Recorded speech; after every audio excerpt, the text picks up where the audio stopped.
It's day 4 of the Delphi murders trial, and one of today's focal points was Libby German's cell phone. Good afternoon. I'm Felicia Lawrence. Thanks so much for joining us here at 13 News at 4. And I'm Anne Marie in this afternoon for Dustin Grove. So let's talk about Delphi. Today, it started with the state's 12th witness, an Indiana State Police investigator who discussed evidence that was taken from the crime scene and also the autopsies of both girls. We also heard from a forensic examiner. This was someone from the state who described in detail what was found on Libby German's phone. He said literally hundreds of pages of data were exported off the phone, including a 30-second clip recorded on the afternoon of February 13th, 2017. That's the day the girls went missing. It shows the railroad ties of the Monon Bridge High Trail. A .40 caliber cartridge was also recovered at the scene, and it was also passed along for jurors to view today. Richard Allen is accused of killing Abby Williams and Libby German. The girls' bodies were found the next day in a heavily wooded area near the Monon High Bridge. The 52-year-old's trial began in Carroll County last Friday. And it continues at this hour. Our legal expert, Katie Jackson-Lindsay, will be joining us in just a little bit at 4:30, and she'll be breaking down some of the major developments from the testimony today. And she'll also join Bob and Emily Longnecker for our Delphi debrief tonight at 10 on WTHR+. So if you want all the details, you can catch this debrief weeknights during the trial on our free app. And you can download the app for streaming on Apple TV, Amazon Fire Stick, and also Roku.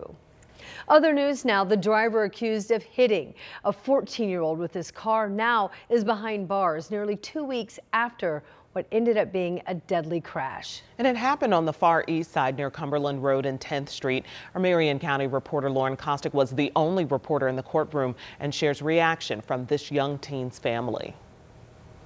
On Tuesday, Joshua Rain walked into the courtroom with his attorney after a warrant was issued for his arrest last week. The 35-year-old is accused of hitting and killing 14-year-old Wilberto Rivera earlier this month on Cumberland Road. When asked about the allegations, No, we don't have a comment. No, he has an attorney. We have no comment. Thank you. According to court documents, Rain told investigators he didn't stop because he thought he hit a deer. The prosecutor then filed charges about a week later. At the time of the crash, Rain was also on probation for other charges. Wilberto's family now relieved that the person allegedly responsible is behind bars. I'm glad that he's in custody. And I hope he doesn't drag us through a bunch of stuff because he knows what he did.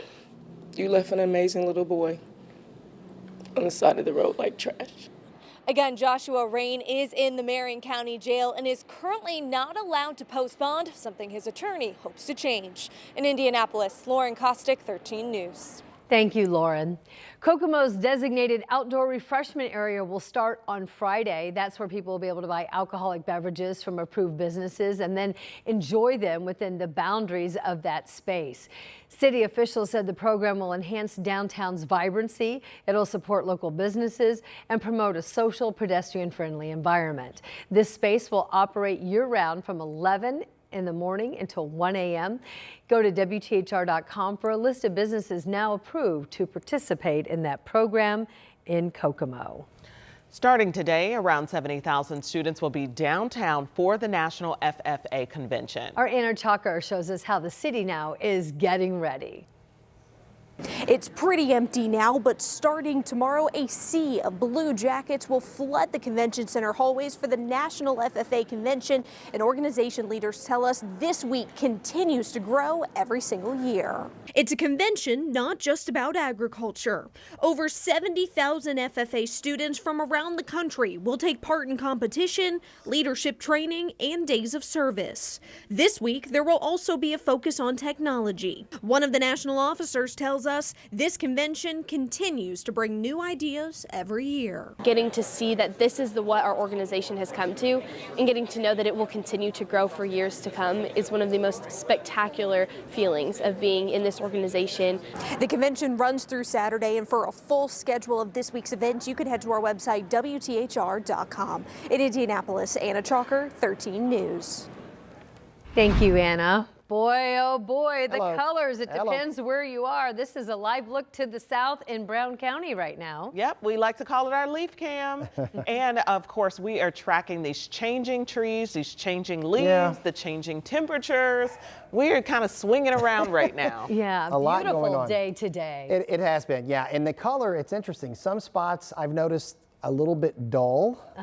You can definitely tell there's been a lot of leaves impacted by the drought, but then there's some areas where it gets very vibrant. So, Yes, including my burning bushes. There you Bright, go. bright red right there you now. go. Oh, I like a burning bush, Ann. I do like a burning bush. Go ahead, You Sean. posted pictures, correct? Yes? I did. Okay. I all right. did. Because if you don't post pictures, it didn't really happen, right?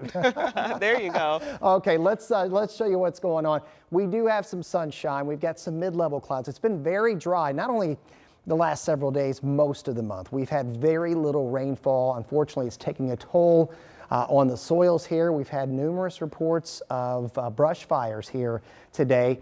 A combination of the warm, very dry air and that breeze, that south to southwest wind, which has pushed our temperatures up to near 80 degrees.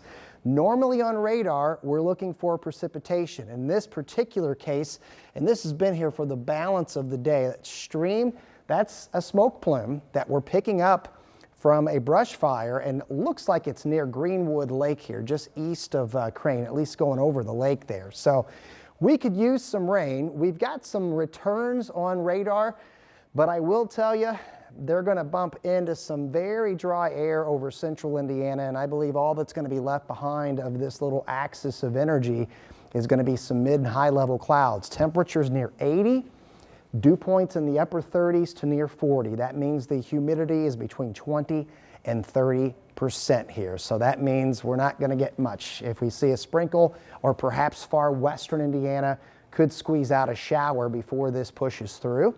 And then by tomorrow morning, we're back to bright and we're staying breezy.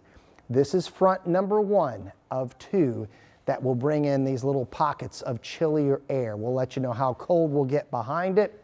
And the one that's got a little bit more punch all ahead in the 7-day forecast here. And as we look ahead, we do at least have a rain chance in the 7-day. We'll see you with that in a few minutes. Okay, we'll see what we can do with that rain. Thank you so much, Sean. And we are checking traffic. We got a bit of a backup at I-70 and West Street. That's what we're following right now. That's what you can see on the map as we're kind of headed eastbound away from the airport. So here's what you just saw on that map. I-70 West Street. This is headed eastbound. This is the slowdown that we're seeing. We'll try to see if we can get a little bit more information on that. Stay with us as we continue to follow traffic here at 13 News at 4.